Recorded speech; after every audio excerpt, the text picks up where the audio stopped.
Thank you so much for turning up this evening for the second of two panels this evening. And I would just like to start with a couple of practical things, which is that we have obviously two fire exits here. And I also want to acknowledge that the National Piping Centre has been absolutely incredible in their hosting of this event and in everything that they've provided. And the tech issues have nothing to do with them, it's all to do with us. And I also want to just really explain a little bit about how we're going to go with this. But before I do that, I also specifically want to thank Robiadic, who provided the most incredibly generous whiskey tasting and also gin tasting for the Bottomless Gin. So thank you very much.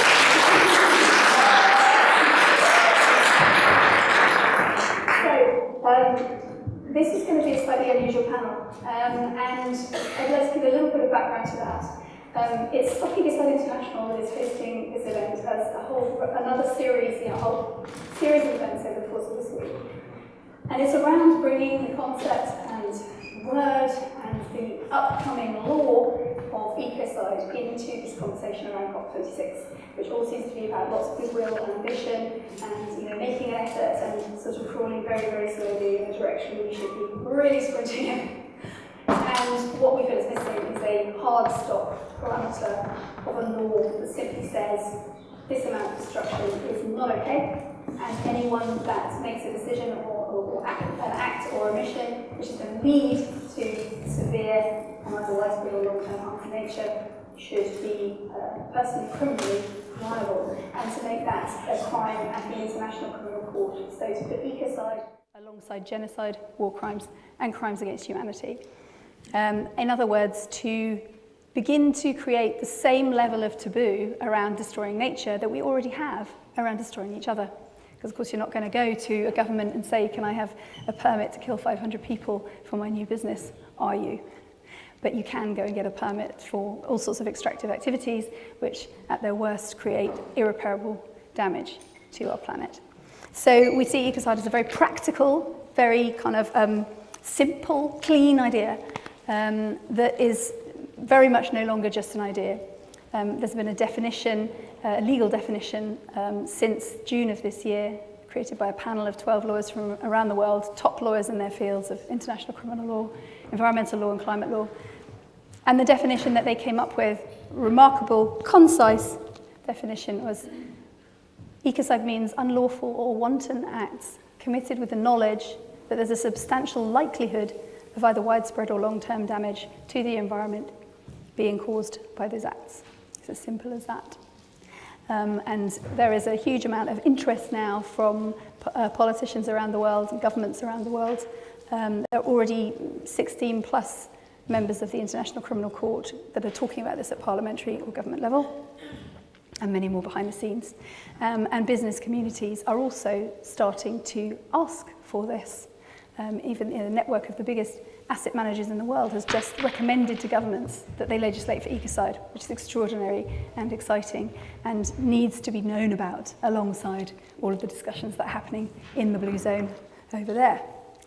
And this is the second panel this evening, and it's, in a way, it's a very practical example of what we talked about in the first panel, and quite a few of you, I think, were here for that too. Is there anyone here that was not here for the first part of the evening? Yes, quite a few. So I'm just going to very briefly outline what the earlier part of the evening was about. And it's it actually arose from a couple of different conversations, but it arose from the realization that all the knowledge that we need to bring this new parameter into place and all the right questions that need asking are already present right across society in every sector of industry. But we have such a kind of siloed way of thinking in our sort of systemic approach at the moment that, are we all going to wait for Boris and co to sort of dictate to each sector what they should do to, how well is that going? Whereas if we actually ask people in particular industry sectors, if we actually ask, our kids who are at school, we had some of these amazing young people speaking at the last panel, might we not actually realise exactly what questions need to be asked and therefore be directed very closely to exactly what those answers are in terms of how can we approach a system where this is no longer permitted to destroy our home. That's what ecocide means, killing our home.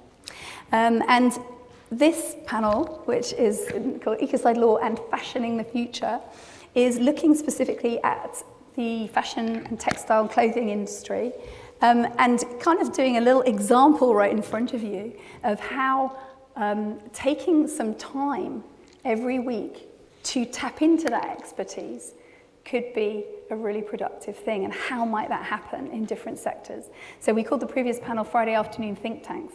You know, the idea was, you know, how could government support a law of ecocide coming into place? Well, they could help to, you know, they could budget for or support every workplace to actually be thinking on a Friday about how do we actually address the future. I mean, the young people call their movement Fridays for Future. You know, what would be a reasonable answer to that call, to that absolutely fundamental call for action and for realization of the emergency? You know, it's a humanitarian, it's an existential crisis, both humanitarian and environmental, that we're in, and a few hours of everybody's week doesn't seem a lot to ask. So with that as the sort of background, we have some rather amazing people here to talk about this. And what we're going to do as we go is we're also going to be actually doing some stitching, which, and I'm sure that we will have more of an explanation from people on the panel around how this kind of approach could emerge. But it's this sense that rather than just making, buying, wearing, flinging away, we could actually have a different, more communal, more creative, more long-lasting approach to our clothing, because we all need clothing.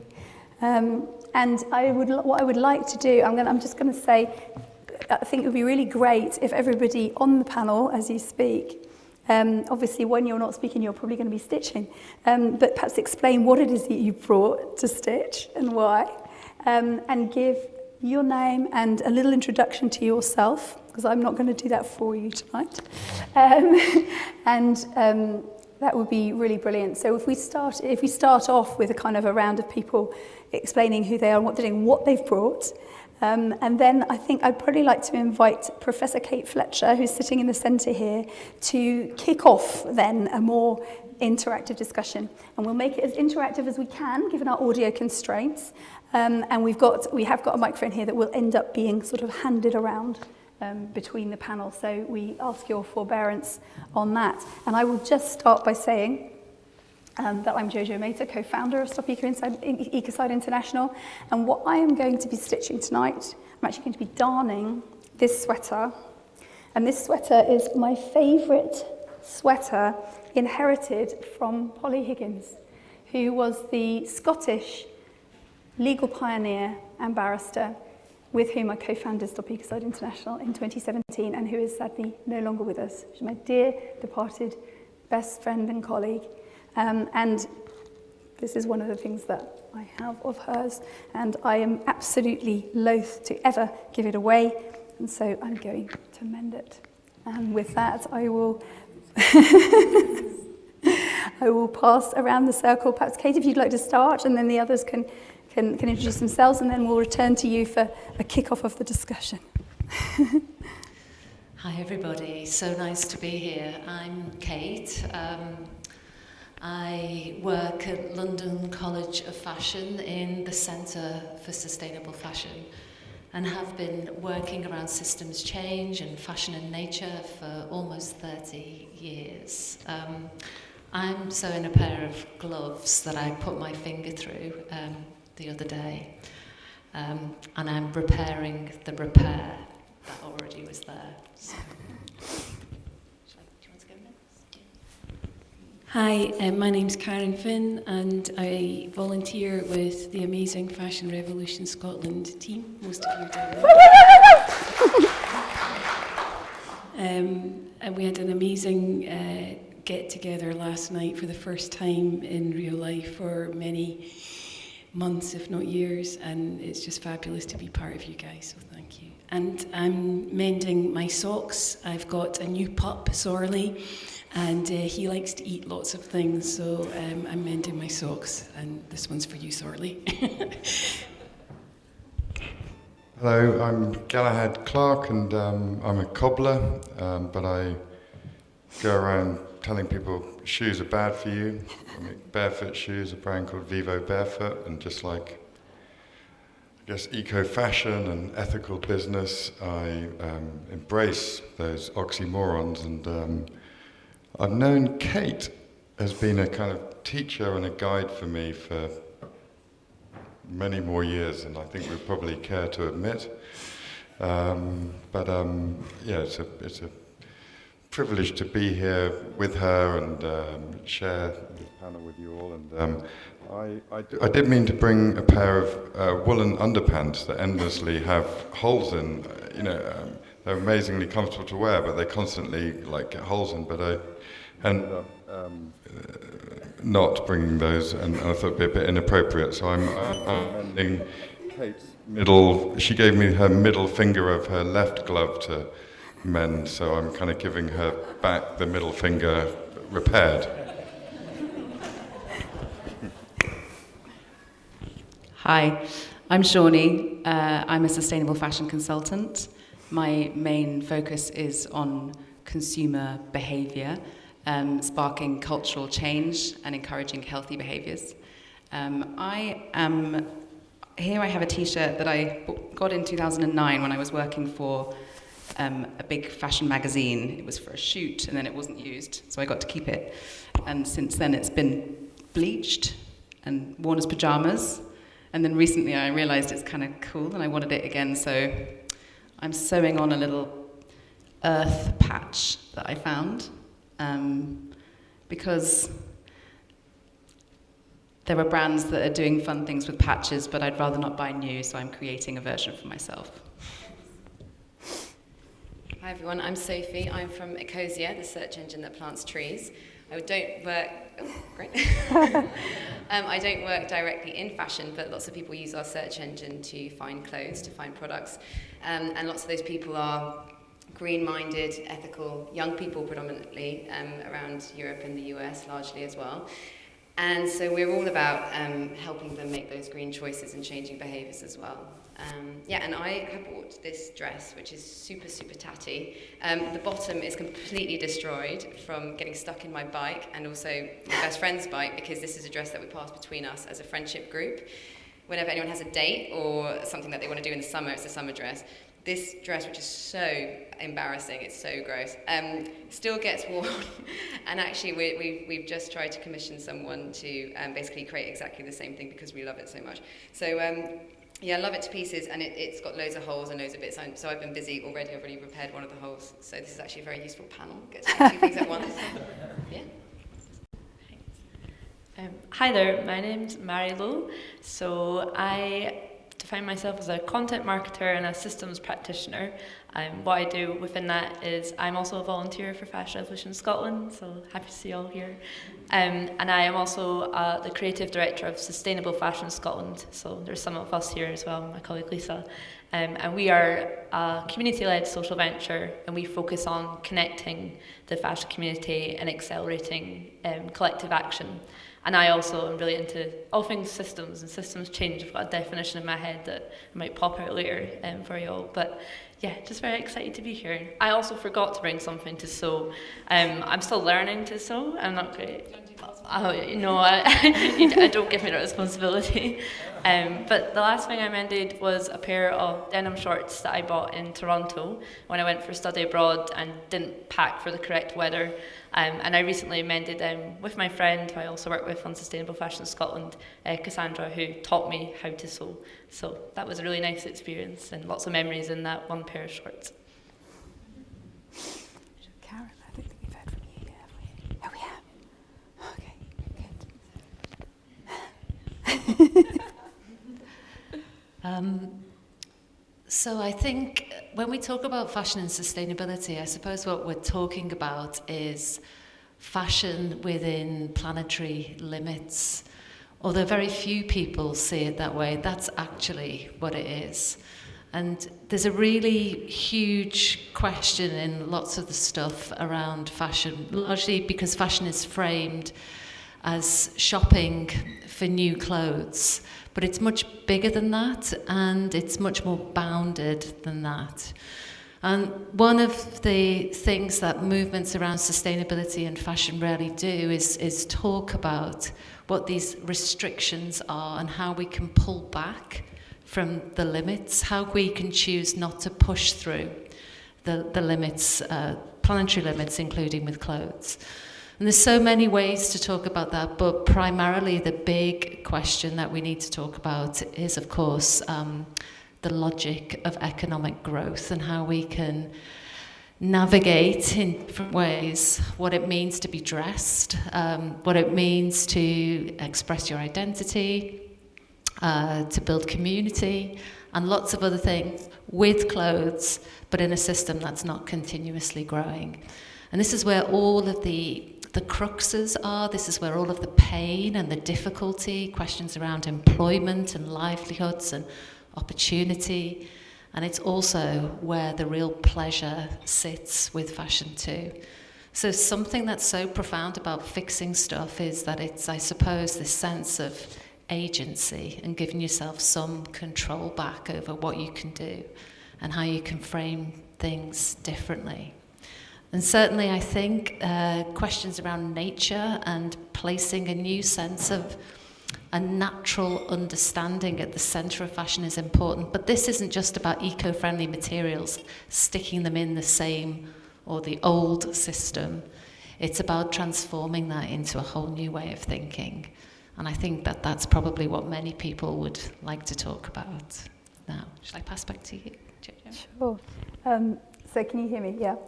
I think it would be really great to just consider a bit the fact that fashion in the clothing industry is a hugely impactful one when it comes to pollution and when it comes to ecocide. It has a significant contribution to carbon emissions. Sorry, is that better? No. Okay, you better pass me that one. Can you hear me now? Is that better? It's a little bit feedbacky. Shall I take that one? No, I think. Is that okay? Yeah. Okay. Sorry about that. So perhaps when we're not talking, we switch off that one. Yeah. And so there's a lot of talk about sustainable fashion because it's a very visible industry. And I think what's different about this approach, and one of the things that I'm already noticing, is that sorry, we need to, I think, should I just use the other microphone? Okay, sorry.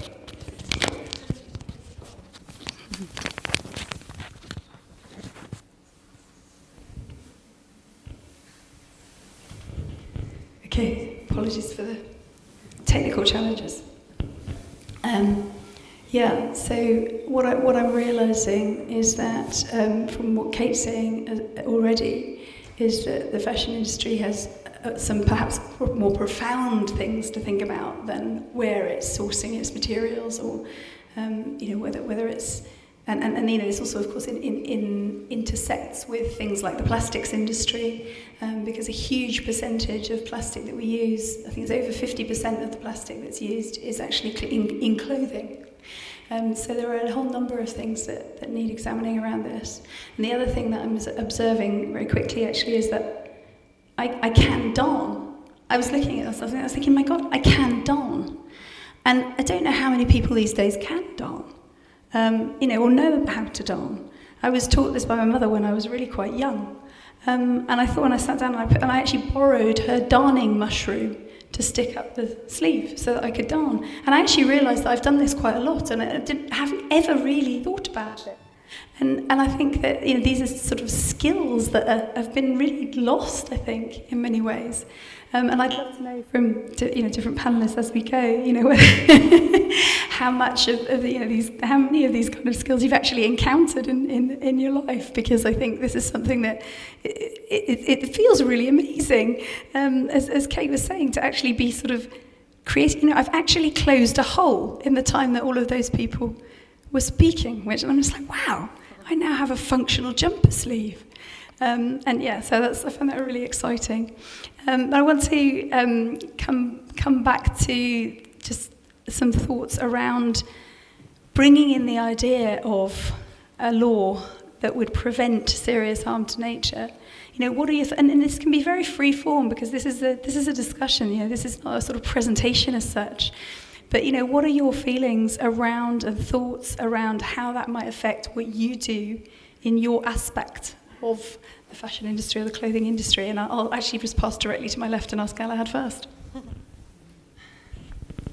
Well, I think I'm probably the greatest offender of Ecocide on this panel by probably quite a long way. I didn't want to, but my hands are dirty. The shoe industry is a shocking committer of Ecocide. 22 billion pairs of shoes are made a year. Hardly any of them actually fit anybody's feet very well. Most of them disconnect people from nature itself and putting unnecessary padding and technology between humans and the planet. And then nearly all of them end up in landfill without any kind of repair facility. So the shoe industry, and I come from a long line of shoemakers, 7 generations of shoemakers, is a terrible proponent of Ecocide. And it's very lovely to sit here and think about, and obviously with my business and in many ways with Kate's guidance, trying to atone in many ways for the Ecocide. And I'm here obviously because I believe that there should be much better legislation. The legislation is extremely slow and laborious in the shoe and the fashion industry, and the companies are actually moving a lot faster than the legislation, and frankly miles ahead of it in many ways. There's some kind of lame greenwashing legislation coming out in early next year, but it's so far away from where we really need to be. And if you look at all the projections of all the big shoe companies in particular, they're just miles away from achieving any kind of net positive result, let alone being regenerative or healthy or actually kind of contributing to a thriving society. So I guess I'll just leave it there and just hold my hands up to being a part of the Ecocide that hopefully will also be part of the solution in the future.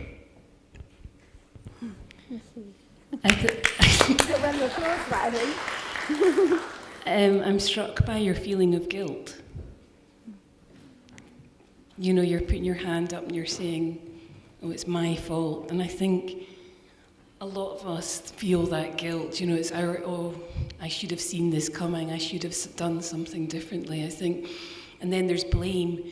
Oh, it's the government's fault. They should have been doing something. It's not my fault.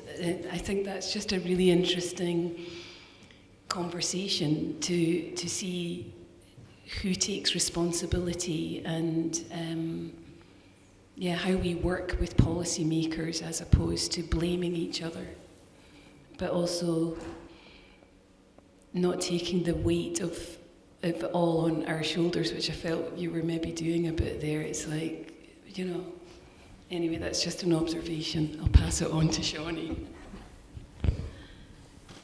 I was thinking, so from my side, I spend as much time as I can with wearers of clothes, trying to understand the narratives in their heads when they're shopping and what influences their decision making. my hypothesis that I'm working with is that currently we're focusing so much on transparency and at the point of sale and descriptive information about how clothes are made, and that actually in context when people are shopping, it's very, very hard for them to factor in those extra criteria when they're already thinking about price and function and style. Through this research, another thing that I realized, I was very careful with the sample to make sure that I didn't work with people, shop with people who sort of love sustainable fashion or follow it as a cause. And then you end up, just seeing that people don't think about it as fashion at all. People think about it as just like buying clothes because they're not thinking about it as an industry. And yet, when it comes to buying clothes, there is such a lack of awareness about what's good and what's bad. And one of the people that I have, one of my consumers or wearers that I've spent lots of time with is a teacher.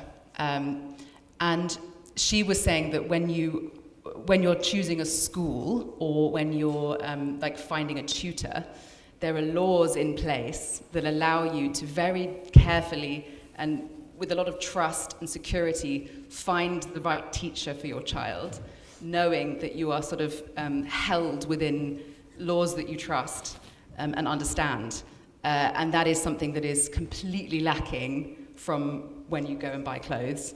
And so I wonder, that to me is what I think about when it comes to law, and if there are ways that we can create better understanding about what is immoral, and also create some sort of cushioning and safety for consumers or for wearers, so that when they're going through that process of finding the thing that they need to wear, that we're guiding them to something that is not committing ecocide.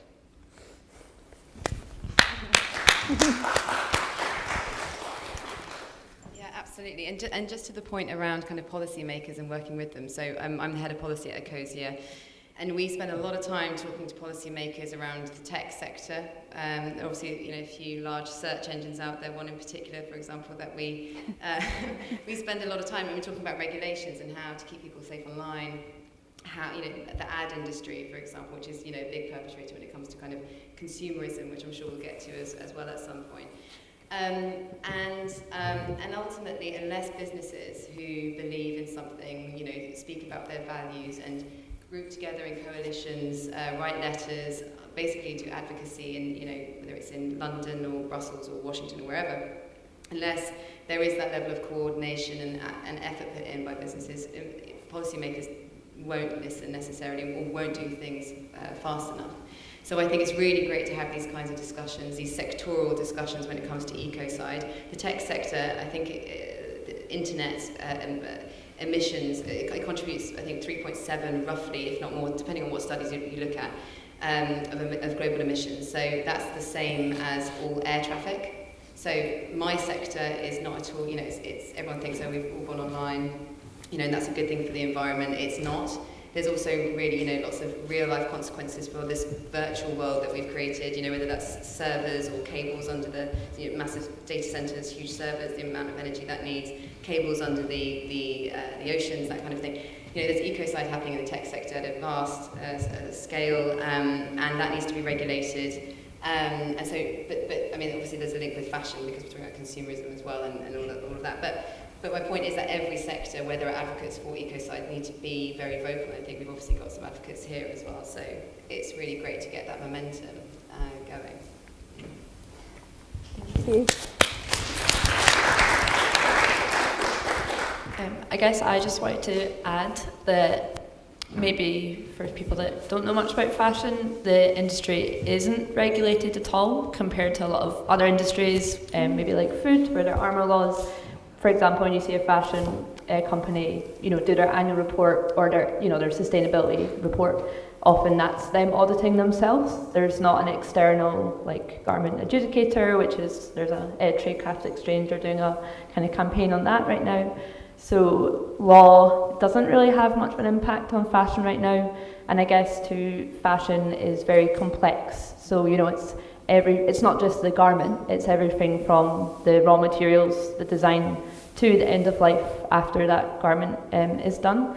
And what annoys me, I think, a lot with policy and maybe the solutions that are recommended so far for fashion is that they are put onto the consumer, so they put all the blame and responsibility onto the consumer. I'm allowed to promote, we have an exhibit in Blues on the Cop, which I think is probably one of the only fashion things there. And the aim of that is to show the impact of textile waste generated throughout a garment's life cycle. And actually, we've made it into a bar chart, so it makes sense for policymakers, to understand, although it's not that simple. But the first 6 pillars of that out of 8 are all the production side, and yet there's like no action there, no regulation, and that really annoys me. So I would like to see more work done in the production side, because like you said, consumers, a lot of us don't have time to figure out, do that research. We all work in sustainable fashion, I'm sure even we find it difficult, and those items that are maybe more sustainable just aren't available or convenient on the high street, so it's very difficult for people to actually make a good choice. The options aren't there, they're not convenient, so yeah, that frustrates me.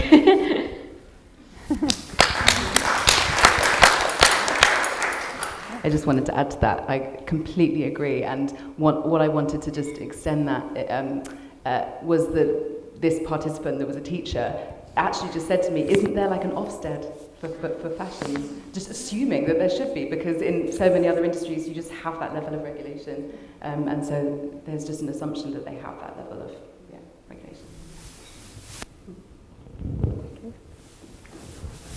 Okay, so we feel who wants to go next?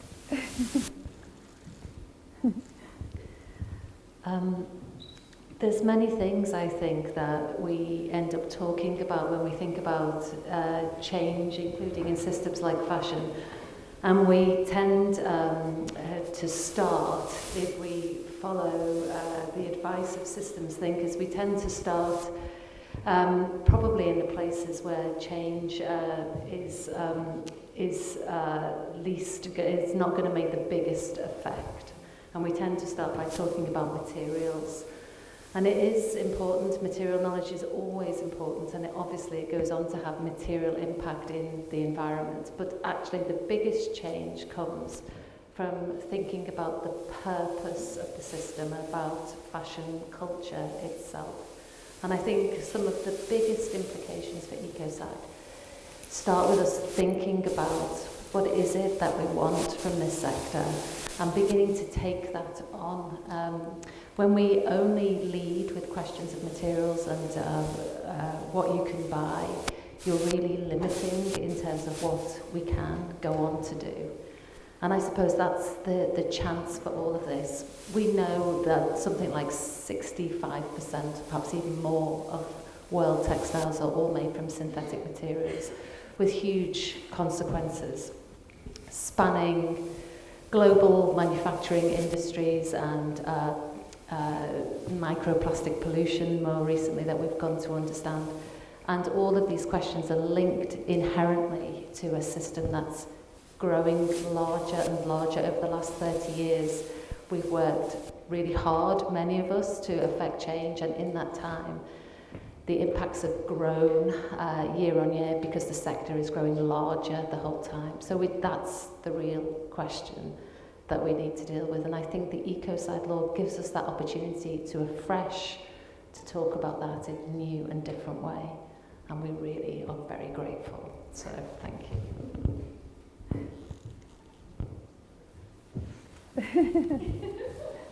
Yeah, you go. I was going to say about the point around scale, and in the fashion industry, I don't know a huge amount of the fashion industry, but I think that's the really interesting thing about Ecocide, isn't it? Because it is about the scale of the damage caused. And I think that, the internet helps to create that massive scale as well. And I think that's an interesting thing for fashion, because I don't know if we are talking about, smaller businesses necessarily who might have an eco mindset. Are we here? Are we talking about larger fashion houses or brands really when it comes to Ecocide? It's more of a question really when it comes to Ecocide and the fashion industry.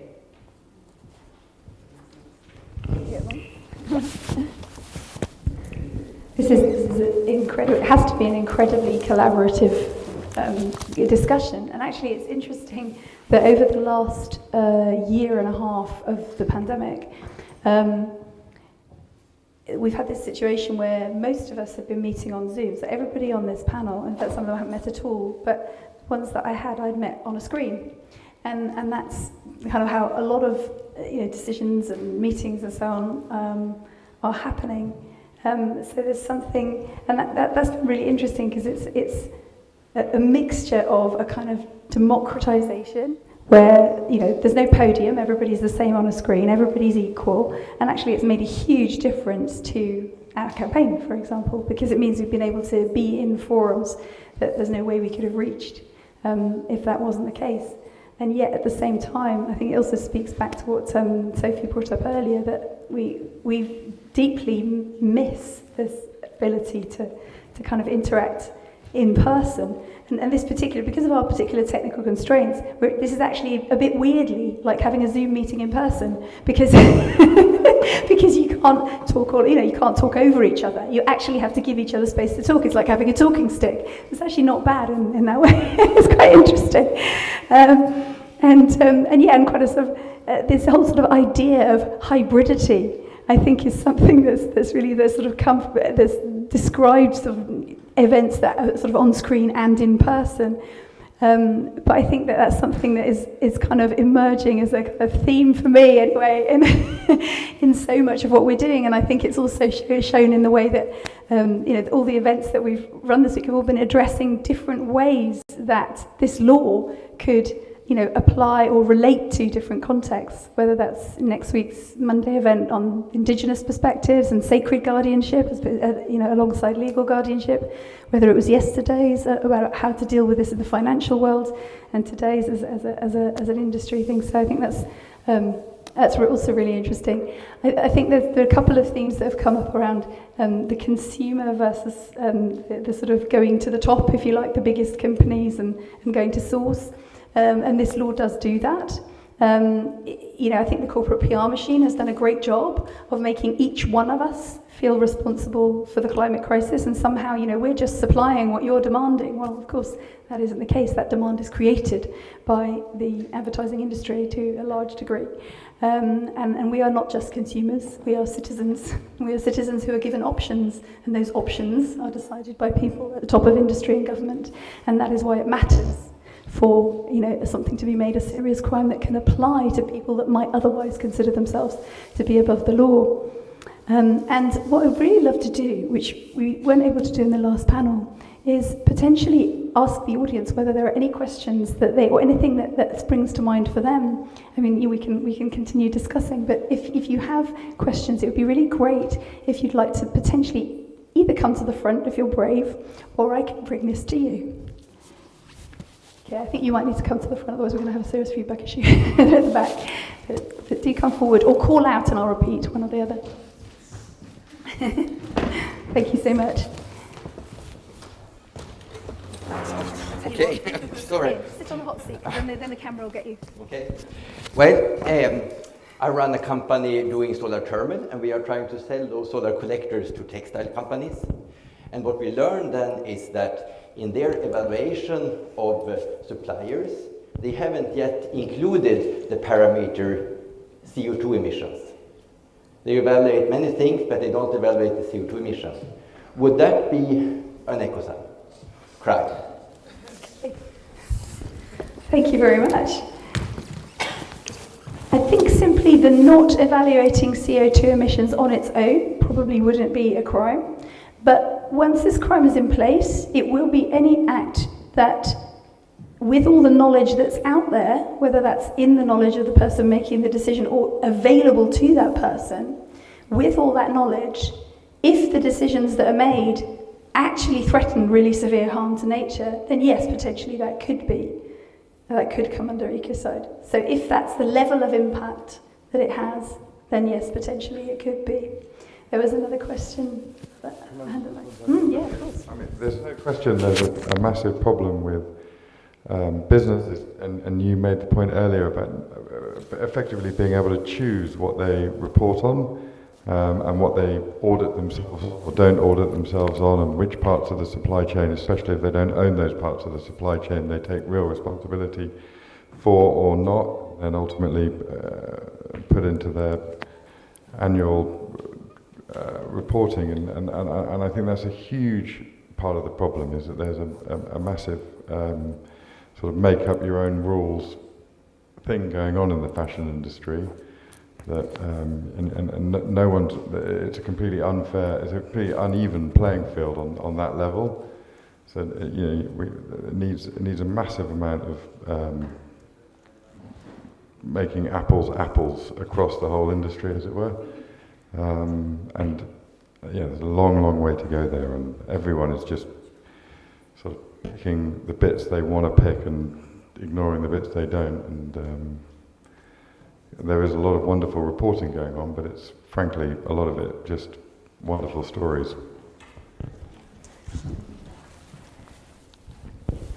On stories, I think that there's a place for stories and it's not there. And so we should be telling stories, but we shouldn't be telling stories creatively in replacement of valid reporting.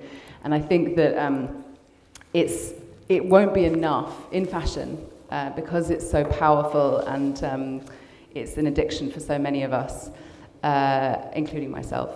That it's not enough to have that information that these brands are committing ecocide. There also needs to be a change, a cultural change as well, so that you basically just like never make it to the point where you have to make a decision about whether or not you support this brand. I did a year of no shopping back in 2018 because I was buying one new item a week. And realised that was not sustainable. So I decided to see if I could do a year of no shopping, and it completely changed my life. And I didn't expect it to. I thought I would just save some money, but I ended up leaving my job and feeling nourished and fulfilled in a way that I had never felt before. And it was because rather than using fashion as a way to gratify, I was solving problems truly, and I was connecting with my community better, I was connecting with my family better, and I felt like I was part of an ecosystem, and I'd never felt that way before. So I'm wondering if the stories can help people reclaim that sense of being part of an ecosystem with their community, with the nature around them, with the people around them, and through that different narrative, that perhaps that would also that would be the sort of other piece of the puzzle that would be necessary in order to have the power. Does that make sense? Mm.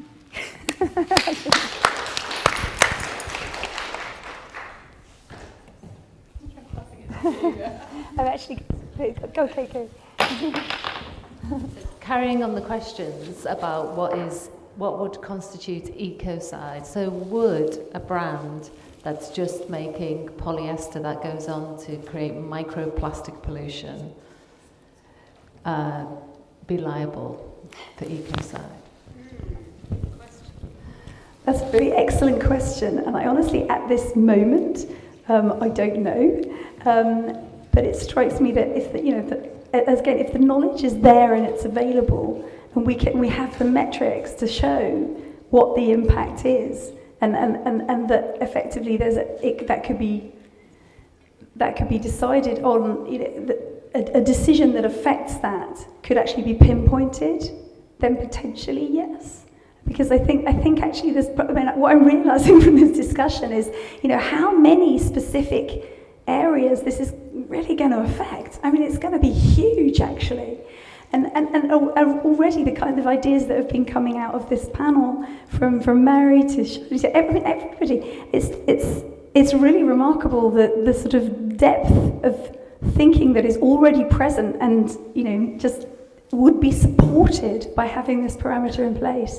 And I think what Galahad raised about reporting requirements is one really strong element of that from what I've just learned, which is that the fashion is such an incredibly unregulated industry. I think there's huge potential there, and what I want to bring that back to in terms of ecocide as defined by this drafting panel earlier this year is that it's defined as unlawful or wanton acts that threaten this severe harm. And unlawful is an interesting one, because when I first heard I was convening this panel of lawyers, and when they were first talking about introducing a threshold of something being unlawful, I remember thinking, well, hang on a minute, surely the whole problem is that this stuff is lawful at the moment and we want to make it unlawful. And then what I realised is that there's a huge body of environmental law, of course, already present, including a lot of environmental crimes, and that those vary from jurisdiction to jurisdiction. And if you say that when you breach that regulation, you breach that law, and you're threatening that severe harm, that makes it really serious, as in that makes it a serious international crime. What you're doing is you're creating a foundation that is currently not existent in the body of environmental law, which is not taken as seriously as other kinds of law that protect people or that protect property. And it's only been around for 30 to 40 years, environmental law. Of course, if you're working for human rights or social justice, at least you know that, murder's a crime, mass murder's a crime, torture's a crime. If you're working to protect the environment, if you're working to conserve ecosystems, you're working in any area of that, you don't have that foundational piece. And all of those people that have been working often for decades to improve regulation, improve reporting, improve all of those things, will be supported and drawn forward by that one word in that definition. Because everything they do to improve existing law and existing regulation will make Ecocide law stronger and more effective. And I thought that was a really amazing thing. When I realised that, I was like, well, actually, this is brilliant, because it really encourages and draws forward all of those activists, academics, experts, industry experts, who can, improve the regulation that's there, and know that they can do so with a really strong underpinning. Now, I think we would probably got time for each of the panelists to address a question that came in from one of our live viewers. And I'm acknowledging here that one of the amazing things about the fact that we can be live streaming this is that it can be reaching a very much larger number of people. And it was wonderful to have somebody come forward and say, there's a question from one of the online viewers. And it was a very simple question, and I'll put it to all the panelists. Maybe we can just pass around. And it's, if there's one single thing that you think would help this industry to address this issue and potentially, move towards the idea of this new law, what would that one thing be that would really make a difference? And maybe shall we start from that end? Come back this way. Well, I've not had much time to think about it, I guess. But okay. I guess just very quickly, obviously, when we are talking about something as big and complex as fashion, there isn't just one thing that will, solve everything. It probably won't be solved. We need to heal and change and move forward. But I think for me, one of the things that does frustrate me most is, as I said, just that fashion isn't taken seriously. There's not money invested in it for us to, experiment and discover what it could look like in future. We do it on online community calls with no pay, and it's amazing. It's getting to meet people. It's a great time. We've learned so much. We have data. We actually have some funding for research, which is great. But yeah, I think for me, it would just be making sure that fashion is taken more seriously and making sure that there are spaces for diverse perspectives to come, which is the Friday think tank, I guess. But just making sure they are, resourced and funded, because I think there's a lot of people that probably do have opinions on fashion and clothing, even if they don't realise it. So just making that space to learn from other people, but also ask questions and share your thoughts. I think that is a really powerful thing, just making that space for reflection. So that would be great if we can get that done,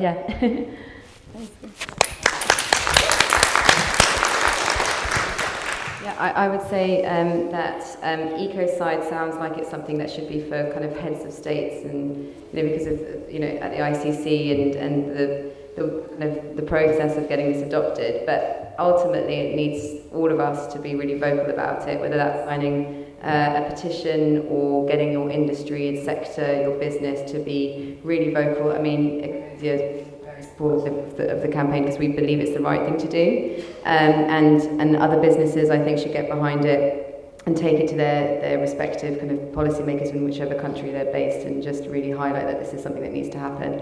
And I think hopefully we can make some change that way. So I would say be really vocal and advocate for this in policy, because that's where the change needs to happen. These are very good answers. And it's a hard question. But I think I'm just going to build on what you said. Because I've been learning a lot about citizens' assemblies this week, and it feels like something that's lacking in the fashion industry.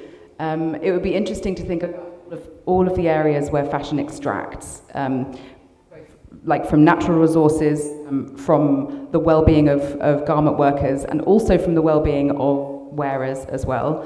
And then in each of those different pockets of extraction, have citizens' assemblies where we can actually understand those voices and potentially also hear solutions that we haven't heard before. So I would agree that it's all about getting more voices, representation, perhaps in the form of citizens' assemblies.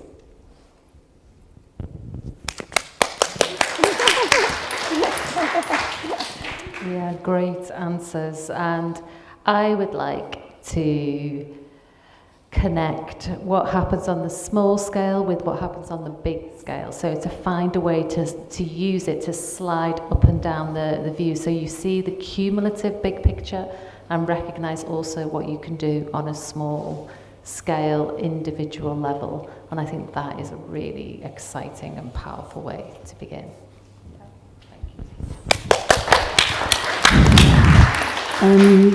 The first thing that strikes me is language. So when we talk about ecocide, a lot of people think, genocide, yeah, ecocide. I'm starting to work that one out. So I think that that's really important. And the language that we use within our clothing, when we call it fashion, and as a volunteer of Fashion Revolution, obviously that's something that we use, but when we talk about clothing, I was really fortunate as a member of Fashion Revolution to be part of COP this week and go to the Blue Zone and talk to a guy from the trade department of the British government, and his face just went blank when I said Fashion Revolution, and oh yeah, I don't do that. And I said, well, you're wearing clothes, so it affects us all, and that, I said, you've got a tie on, you've got shoes on. It's for everyone. When we call it fashion, and it's particularly if we say fast fashion, then that's a particular demographic. Tends to be female, tends to be under 25. So using a language that actually includes everyone. So Ecocide is brilliant, and clothing, shoes, not fashion, please.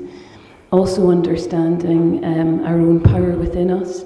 Relationships are so important, and working as a collective makes a massive difference.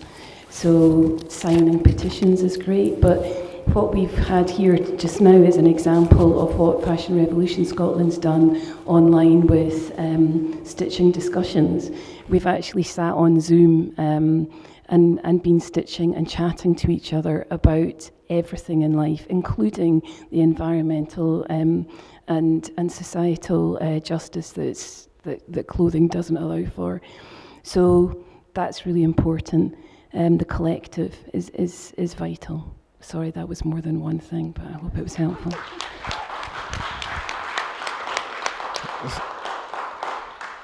So as a cobbler, I think the starting point for me is that planetary health and personal health is deeply connected, and the ecocide in the shoe industry is that your average child entering adulthood has deformed and weak feet on a level that it results in really a lot of chronic pain and lack of movement and a disconnection from nature that ultimately creates a generation of people that feel emasculated almost from it. And so, for me, the ecocide is that the shoe industry is guilty and responsible for that. It's a massive public health scandal that children's feet are not allowed to develop naturally, and as a result, children don't move naturally and move in nature naturally. And if we could change that, then I think we get a generation of much happier, healthier children that might even look after the planet better.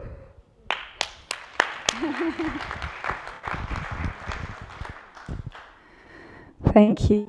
And you all, I think this has been a really, for me anyway, it's been a hugely informative discussion, and I really hope it has been for all of you and has been for our live audience as well.